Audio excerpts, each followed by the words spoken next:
Hello everyone, कैसे हैं आप सब। आई होप आप सब अच्छे होंगे। तो आज हम इनफाइनाइट सीरीज के अंदर बहुत ही इम्पोर्टेंट थ्योरम पढ़ेंगे, पेपर में आती रहती है ये। The necessary condition for convergence sufficient नहीं है, नेसेसरी कंडीशन किसी भी सीरीज की कन्वर्जेंस के लिए नेसेसरी कंडीशन क्या होती है। तो क्या होती है, देखो, if a series summation u n is convergent, अगर सीरीज कन्वर्जेंट है देन एनेट टर्म, जो उसकी एनेट टर्म है u n, limit N tends to infinity u n, nth term किसको टेंड करेगी, जीरो को। ठीक है, अगर सीरीज कन्वर्जेंट है तो उसकी एनेट टर्म में जीरो को कन्वर्जेंट होगी। ठीक है ना, कन्वर्स इज नॉट ट्रू। अगर किसी सीक्वेंस की या किसी सीरीज की एनेट टर्म अगर जीरो को जाती है तो वो कन्वर्जेंट हो भी सकती है और नहीं भी हो सकती। ठीक है ना, दोनों काम करेंगे इसके अंदर। पहले इसका प्रूफ देखते हैं। मान लेते हैं अभी सीरीज क्या है, कन्वर्जेंट। ये तो आपने दिखाना ही है, सीरीज कन्वर्जेंट है तो उसकी एनेट टर्म किसको तरफ जाएगी, जीरो की तरफ जाएगी, limit N tends to infinity.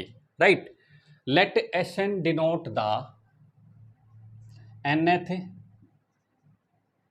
partial sum of the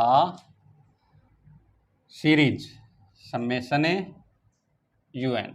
ठीक है जी, ओके। तो क्या है, since summation u n is a convergent, so S n is a also convergent, क्योंकि एस एन तो क्या है, इसका पार्शियल सम है। S n is also convergent.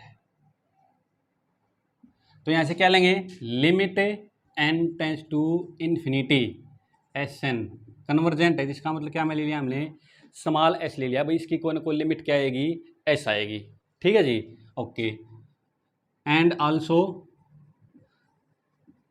Limit N tends to infinity S N minus one also किसकी तरफ जाएगा, S की तरफ। अब देखो, अब ये एनेट टर्म है, एनेट टर्म भी किसकी तरफ जा रही है, इन्फिनिटी की तरफ। तब क्या आ रहा है, ऐसा रहा है। ये क्या है, एन माइनस वन टर्म, एक टर्म ही तो कम है इसमें। देखो, इन्फिनिटी के अंदर एक एलिमेंट आप कम भी कर दोगे, एक माइनस कर दोगे तो भी इन्फिनिटी ही रहता है। तो एन माइनस वन पर भी आप इन्फिनिटी की तरफ ले जाओगे तो ये किसकी तरफ जाएगा, एन माइनस वन भी इन्फिनिटी की तरफ ही जाएगा, एन भी इन्फिनिटी की तरफ जाएगा, एन माइनस वन भी इन्फिनिटी की तरफ जाएगा। ठीक है ना, तो इन्फिनिटी पर इसका बिहेवियर कैसा है, वो एस की तरफ जाता है। ठीक है ना, तो limit N tends to infinity S n is equal to S, also limit N tends to infinity S N minus one is equal to S. Right, क्योंकि एन भी इन्फिनिटी की तरफ जाएगा तो एन माइनस वन भी infinity की तरफ जाएगा। इनफाइनाइट पर नेचर सेम रहता है, एक कुछ फाइनाइट टर्म आप कम भी कर दोगे तो भी कोई फर्क नहीं पड़ता है। Right, okay. नाउ अब देखो, ये एस एन है और ये क्या है, एस एन माइनस वन। अब ये कितनी टर्म का सम है, एन टर्म्स का। ये कितनी टर्म का है, एस एन, ये एन माइनस वन टर्म का। तो एन टर्म में से एन माइनस वन टर्म घटा देंगे तो एक टर्म बचेगी, कौन सी, यू एन। कौन सी टर्म बचेगी, यू एन। फॉर एग्जाम्पल जैसे आपने लिया एस टेन माइनस में एस नाइन, तो ये 10 टर्म का सम है, 10 टर्म का सम है, ये 9 टर्म का सम है। तो क्या होगा, 10 टर्म के सम में से 9 टर्म का सम घटा देंगे तो क्या बचेगी, लास्ट वाली टर्म बचेगी, कौन सी, 10th टर्म। कौन सी टर्म बचेगी, 10th। राइट, तो यहाँ से क्या आएगा, ये देखो यहाँ पे ये आएगा 10th टर्म। कौन सी आएगी, 10th टर्म। तो यहाँ से ये आ गया जी। ठीक है जी, ओके। अब देखो यहाँ से दोनों तरफ क्या कर देंगे, लिमिट लगा देंगे, limit N tends to infinity S N minus में limit N tends to infinity क्या आ गया, एस एन माइनस वन। क्या आ गया, इसकी लिमिट क्या है, एस, इसकी भी लिमिट क्या है, एस, क्या आ गया, जीरो। तो यहाँ से देखो, एस एन माइनस में एस एन माइनस वन पर मैंने लिमिट लगाई तो क्या आ गया, जीरो। तो इसका मतलब सेम लिमिट यहाँ पे भी लगेगी। ठीक है ना, तो यहाँ क्या आ गया, limit N tends to infinity u n is also zero, यानी कि इस पर भी लिमिट साथ में लगेगी। ठीक है ना, तो ये दोनों क्या आ गई, जीरो आ गया। ठीक है ना, इसका मतलब एनेट टर्म, अगर सीरीज को मैं कन्वर्जेंट लेकर चला तो उसकी एनेट टर्म क्या आ गई, एनेट टर्म क्या आ गई, जीरो आ गई। एनेट टर्म जीरो आने का मतलब limit N tends to infinity u n is equal to zero. Nth term किसकी तरफ जा रही है, जीरो की तरफ जा रही है, यही हमें प्रूव करके दिखाना था। ठीक है ना, अब क्या है, converse may not be true. ठीक है ना, कन्वर्स इज नॉट ट्रू। अगर कोई लिमिट अगर कोई सीक्वेंस से कोई series, if a series, if n term of a series goes to 0, then is not necessary summation un convergent. ठीक है, अगर किसी सीक्वेंस की एन टर्म, ठीक है ना, एन टर्म 0 की तरफ जा रही है तो कोई जरूरी नहीं समेशन यू एन कन्वर्जेंट हो। मैं इसका आपको एग्जांपल देता हूं, ठीक है, देखो ध्यान से। सीरीज ले ली, वही कंसीडर 1/√2, ये ले ली भाई, ठीक है, ओके। तो देखो इसकी जो एन टर्म है वो क्या है, यू एन क्या है 1/√n, limit n tends to infinity, ठीक है ना, u n is equal to 1/√n is equal to क्या आ गया 0। इसकी एन टर्म किसकी तरफ चलेगी 0 को। तो हम चेक करेंगे ये कन्वर्जेंट है या नहीं है, ध्यान से देखो। तो यहाँ से देखते हैं भाई 1 + 1/√2 प्लस में 1/√3 up to so on plus 1/√n, ये देखो ग्रेटर देन किससे हो जाएगा 1/√n plus 1/√n plus 1/√n up to so on 1/√n। कितने टाइम्स है ये n टाइम्स, कितने टाइम्स है n टाइम्स, राइट। तो देखो ये क्या आ गया 1 + 1/√2 1/√3 प्लस 1/√n ग्रेटर देन, ये कितना हो गया 1 1 1 1, कितने टाइम्स n टाइम्स, तो ये आ गया n/√n, ठीक है जी। तो यहाँ से क्या आ गया ये √n आ गया। तो ये आ गया जी 1 प्लस में 1/√2 1/√3 plus 1/√n greater then √n। अब दोनों तरफ से क्या लगाते हैं, limit n tends to infinity. अगर मैं limit n tends to infinity लगाता हूँ, ठीक है ना, तो ये कितनी टर्म तक चली जाएगी इनफाइनाइट तक, ठीक है ना। तो यहाँ से क्या आ गया 1 + 1/√2, या तो फिर इसी से लगा लेते हैं इसमें। तो limit n tends to infinity √n is equal to क्या आ गया इन्फिनिटी आ गया, ठीक है ना। तो ये क्या आ गया, ये जो सम आ गया, ये जो सम आ गया किससे आ गया इन्फिनिटी से बड़ा आ गया। कैसा सम आ गया, ये इस तरह से आ गया, देखो 1 + √2 1/√3 up to so on plus 1/√n greater than. अब इन्फिनिटी से बड़ा तो कोई नंबर होता नहीं, तो ये किसको डाइवर्ज कर गई, इन्फिनिटी को ही डाइवर्ज हो गई, ठीक है ना। लेकिन इसकी एन टर्म क्या आ रही थी 0 की तरफ कन्वर्ज कर रही थी, ठीक है ना। तो इसका मतलब कोई जरूरी नहीं है अगर एन टर्म किसी सीरीज की 0 की तरफ जाती है तो जरूरी नहीं है सीरीज कन्वर्जेंट हो, डाइवर्जेंट भी हो सकती है और कन्वर्जेंट भी हो सकती, दोनों केस हो सकते हैं, ठीक है ना। कुछ एग्जाम्पल ऐसे भी आएंगे जो कन्वर्जेंट भी हैं और डाइवर्जेंट भी, दोनों केस हैं, ठीक है। तो अगर कोई सीरीज कन्वर्जेंट है तो पक्की बात है उसकी एन टर्म 0 की तरफ जाएगी। अगर किसी सीरीज की एन टर्म 0 की तरफ जाती है तो कन्वर्जेंट भी हो सकती है और डाइवर्जेंट भी हो सकती है। अगर किसी सीरीज की n term not equal to 0 यानी 0 की तरफ नहीं जाती तो पक्की बात है वो सीरीज कन्वर्जेंट नहीं है, सीरीज कन्वर्जेंट नहीं है। मैंने आपको सारे रिजल्ट बता दिए, ठीक है ना, बेसिक से लेकर जो भी है, ठीक है ना। प्रूफ इसका पेपर में आता रहता है। आई होप आपको ये प्रूफ बिल्कुल अच्छे से क्लियर हो गया होगा। और यहाँ से ये भी है, अभी नेसेसरी कंडीशन है, ये सफिशिएंट नहीं है। सफिशिएंट का मतलब उल्टा, अगर उल्टा का मतलब क्या होता है, सफिशिएंट का मतलब अगर किसी एन टर्म अगर 0 की तरफ जा रही है तो कोई जरूरी नहीं है वो कन्वर्जेंट हो, ठीक है ना। सफिशिएंट नहीं है, नेसेसरी तो है ये। कोई सीरीज कन्वर्जेंट है तो उसकी एन टर्म 0 की तरफ कन्वर्ज करेगी, राइट।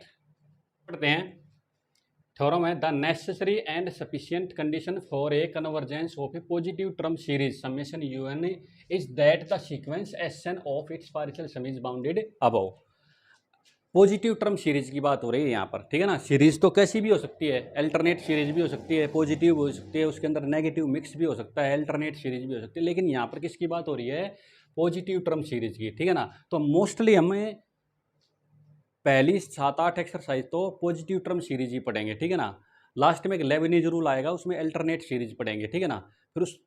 फिर आगे एक चैप्टर और है आर्बिट्रेरी सीरीज, उसमें पॉजिटिव नेगेटिव सब मिक्स होता है, ठीक है ना। लेकिन हम यहाँ पे इनफाइनाइट सीरीज पढ़ रहे हैं खाली, तो यहाँ पे पॉजिटिव टर्म सीरीज ही पढ़ेंगे मोस्टली, ठीक है ना। लास्ट में एक एग्जाम एक टेस्ट और आएगा, उसमें अल्टरनेट सीरीज पढ़ेंगे। तो देखो भाई नेसेसरी एंड सफिशिएंट कंडीशन है क्या पॉजिटिव टर्म सीरीज के लिए, अगर उसका सीक्वेंस का जो है the sequence S N of its partial sum, जो पार्शियल सम की सीक्वेंस है एस एन, ठीक है ना, वो क्या आ जाए, बाउंडेड आ जाए। क्या आ जाए, बाउंडेड। अगर बाउंडेड हो गया, अगर ये S N of its partial sum ही बाउंडेड हो गया, तो इनफाइनाइट सीरीज तो क्या आएगी, वो बाउंडेड हो जाएगी, यानी कि किसी न किसी के नंबर से क्या आएगी, उसकी सारी टर्म के से क्या हो जाएगी, छोटी हो जाएंगी, उन सब का सम भी क्या हो जाए, के से छोटा, क्योंकि एस एन क्या होता है, उसके पार्शियल सम का सीरीज का सम होता है, ठीक है ना। ये पर एस एन क्या है, एस एन क्या है, ये sequence of nth partial sum of the series. अगर ये बाउंडेड है तो सीरीज क्या होगी, हमेशा कन्वर्जेंट ही होगी, ठीक है ना। नेगेटिव में तो जा नहीं सकती है, क्योंकि क्या है, ये पॉजिटिव टर्म सीरीज है, ठीक है ना। तो पॉजिटिव में क्या है, बड़ा नंबर आने की गुंजाइश रहती है, इनफाइनाइट आने की रहती है, तो इनफाइनाइट तो आएगा ना, क्योंकि इनफाइनाइट का क्यों नहीं आएगा, क्योंकि ये सीक्वेंस ऑफ पार्शियल सम क्या हो गया, बाउंडेड हो गया, ठीक है ना। तो ये बाउंडेड होगा तो हमेशा इनफाइनाइट सीरीज क्या आएगी, कन्वर्जेंट आएगी, राइट। ओके इसके बाद क्या है, Kochi general principle of convergence of A series, right. The necessary and sufficient condition for the series summation n बराबर 1 to infinity un to converge is that for given epsilon greater than 0 however small there exists a positive integer m such that um plus 1 plus um plus 2 um plus 3 up to so on un का modulus less than epsilon for all n greater than m. इसका मतलब क्या है बच्चों, देखो अगर sequence में भी होता था एस एन माइनस में S m less than epsilon for all n greater than m, ये चीज़ और ये चीज़ सेम है। देखो ये क्या है, एस एन क्या है, पार्शियल सम, ये क्या है, nth partial sum of the series, S m क्या है, mth partial sum of the series. मान लीजिए ये 20 है, ये 10 है, तो अगली टर्म कैसे चलेंगी पता है, u11, समझ में आई बात है, um प्लस 1, देखो ये की बात है, um plus 2, um plus 3 up to so on plus un, समझ में आई। एस एन में से एस एम घटा दोगे तो क्या आएगा, m से अगली वाली टर्म, m से अगली वाली m plus 1 m plus 2 m plus 3 m plus 4 up to so on, समझ रहे, un, ठीक है ना, ये टर्म आएंगी। तो ये कोची जनरल प्रिंसिपल होता है किसके लिए, सीक्वेंस के लिए, जैसा सीक्वेंस का होता है वैसे सीरीज के लिए, तो ये सीक्वेंस के लिए होता है, ये किसके लिए होता है, सीरीज के लिए होता है, ठीक है ना। तो ये एक ही बात है। इसका मतलब क्या हुआ बच्चों, अगर भाई um प्लस 1 यानी कि आपको फॉर गिवन एप्सिलॉन, हर एक एप्सिलॉन के लिए आपको एक ऐसा m मिल जाएगा, अभी m से आगे की टर्म का सम कहाँ तक है, n तक, m से आगे का सम, ठीक है ना, कहाँ तक, n तक, ठीक है ना, लेस देन एप्सिलॉन आएगा for all n greater than m, ठीक है ना। फॉर हर एक एप्सिलॉन के लिए क्या मिलेगा आपको, एक ऐसा m मिल जाएगा। अच्छा एक चीज़ और देखो, ये m जितना बड़ा होगा ना, ये सम उतना ही छोटा आएगा। क्यों आएगा, क्योंकि अभी हमने एक थ्योरम पढ़ी थी, अगर कोई सीरीज कन्वर्जेंट होती है तो उसकी n टर्म की कहाँ पर जाती है, जीरो की तरफ जाती है। तो कोई अगर सीरीज कन्वर्जेंट है तो उसकी आगे जितनी आगे जाओगे टर्म उतनी ही छोटी होती चली जाती हैं। तो m जितना बड़ा होगा ये सम उतना ही छोटा हो जाता है, क्योंकि टर्म्स क्या होती जाएंगी, ये छोटी होती चली जाएगी, क्योंकि इसकी n टर्म किसकी तरफ जाती है, जीरो की तरफ जाती है। तो m जितना बड़ा होगा, m जितना बड़ा होगा ये सम उतना ही छोटा आएगा, और ये उतना ही छोटा एप्सिलॉन होता चला जाएगा। समझ में आई बात है। ओके तो ये क्या था, Kochi general principle of convergence of A series, right. अब इससे रिलेटेड एक क्वेश्चन करते हैं। अभी हम देखते हैं Kochi general principle of convergence of series से कैसे आप ए सीरीज का कन्वर्जेंट डाइवर्जेंट निकाल सकते हो। ठीक है, एक क्वेश्चन करते हैं। एग्जाम्पल देखो, prove with the help of Cauchy general principle of convergence that the series n equal to 1 to infinity 1 by n 1 plus 1 by 2 1 by 3 1 by 4 1 by 5 up to so on plus 1 by n does not convergent. ठीक है जी, okay. तो मान लेते हैं let it possible, let if possible the given series is convergent. Let us take epsilon की value ले लेते हैं भाई 1/2, ठीक है जी। ओके, अब देखो नाउ 1 + 1/2, तो देखो so by Cauchy general principal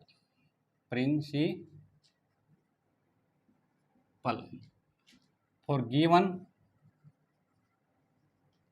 epsilon greater than 0 there exist m, ठीक है ना, m such that there exist a positive integer m such that क्या 1/m+1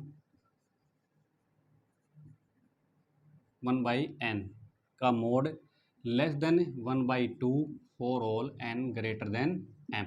अब देखो m से बड़ा n, यानी m से बड़ा कौन सा नंबर होगा, m+1, 1/m+1, 1/m+2 up to सोन कहाँ तक है 1/n तक, ठीक है। अब क्योंकि ये सारे के सारे पॉजिटिव नंबर हैं तो इस मॉडल्स को हम यहाँ से हटा सकते हैं, ठीक है ना। 1/m+1, 1/m+2, 1/m+3 up to so on 1/n less than 1/2 for all n greater than m।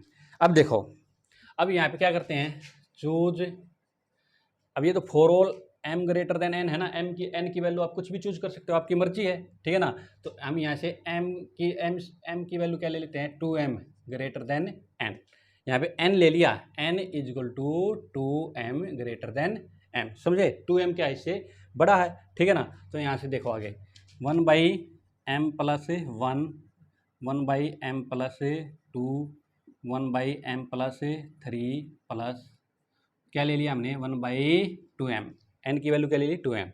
ये क्या आएगा ग्रेटर देन, देखो 1/2m, देखो ये 2m क्या है, सबसे बड़ा डिनोमीटर है। डिनोमीटर देखो ध्यान से, प्लस 1/, डिनोमीटर बड़ा रख दिया तो ये क्वांटिटी क्या हो जाएंगी, छोटी हो जाएंगी, ये बड़ी रहेंगी क्योंकि डिनोमीटर इन सब का क्या है, बड़ा है। समझ में आई बात है।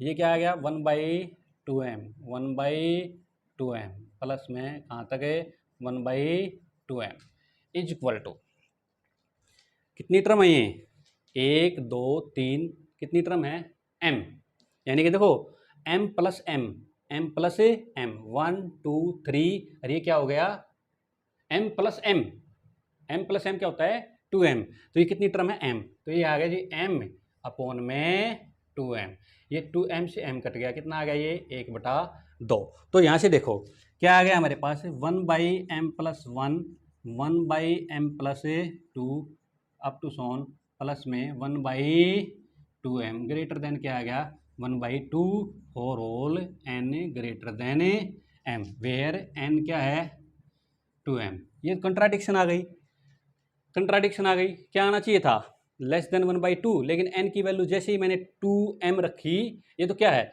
भाई, ये 1/m+1, 1/m+2 प्लस में 1/n का modulus less than 1/2 for all n greater than m है। जैसे ही मैंने n की वैल्यू 2m रखी तो ये क्या हो गया, ये स्ट्रक्चर चेंज हो गया, ये आना तो चाहिए था लेस देन, लेकिन आ क्या गया ग्रेटर देन। इसका मतलब है ये सीरीज कन्वर्जेंट नहीं है, क्योंकि हम एप्सिलॉन 1/2 के लिए ऐसा m कोई फाइंड आउट नहीं कर पाए, ठीक है ना।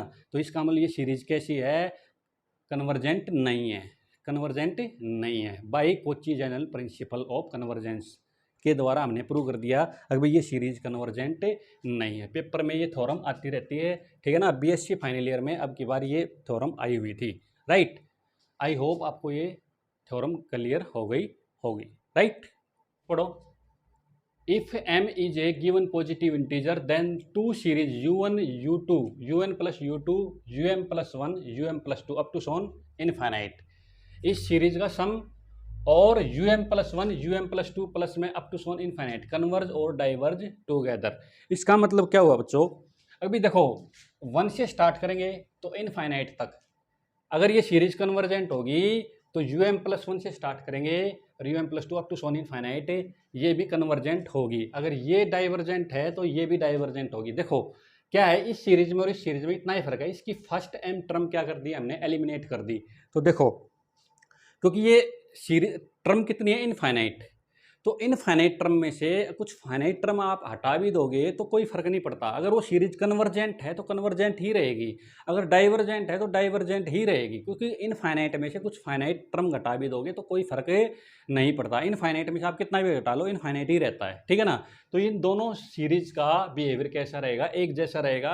अगर ये कन्वर्जेंट है तो ये भी कन्वर्जेंट होगी, ये डाइवर्जेंट होगी, ये भी डाइवर्जेंट। इसमें और इसमें सिर्फ कितना था, इसमें एम टर्म एक्स्ट्रा है, इसमें एम टर्म एलिमिनेट कर दी गई है, दोनों हैं इनफाइनाइट, ठीक है ना। तो इन दोनों का बिहेवियर क्या रहेगा, सेम रहेगा। अगर ये कन्वर्जेंट है तो ये भी कन्वर्जेंट होगी, ये डाइवर्जेंट है तो ये भी डाइवर्जेंट होगी, ठीक है ना। ओके, अब यहाँ तक तो आपका बेसिक था, ठीक है ना। अब हमारा मेन काम शुरू होगा कंपैरिजन टेस्ट से, ठीक है ना, क्योंकि ये थोड़ा बेसिक था, बेसिक बताना भी बहुत ज़रूरी है, ठीक है ना। कई बार पेपर में कुछ छोटी मोटी बात पूछ लेते हैं तो वो भी आपको पता होना चाहिए, ठीक है। ओके, अब कंपैरिजन टेस्ट पढ़ेंगे, फिर उसके बाद पी टेस्ट पढ़ेंगे और उससे रिलेटेड क्वेश्चन करेंगे, ठीक है ना। बाकी सारे फिर सीरीज वाइज सारे टेस्ट करेंगे एक एक करके, ठीक है। आई होप आपको बिल्कुल अच्छे से क्लियर हो गया होगा। अगर आपको कोई चीज़ में किसी विषय में कोई दिक्कत है तो आप मुझे कमेंट करके बता सकते हो। अगर आपको मेरी वीडियो पसंद आए तो प्लीज़ इस वीडियो को लाइक कर देना, शेयर कर देना और इस चैनल को सब्सक्राइब ज़रूर कर देना। Thank you.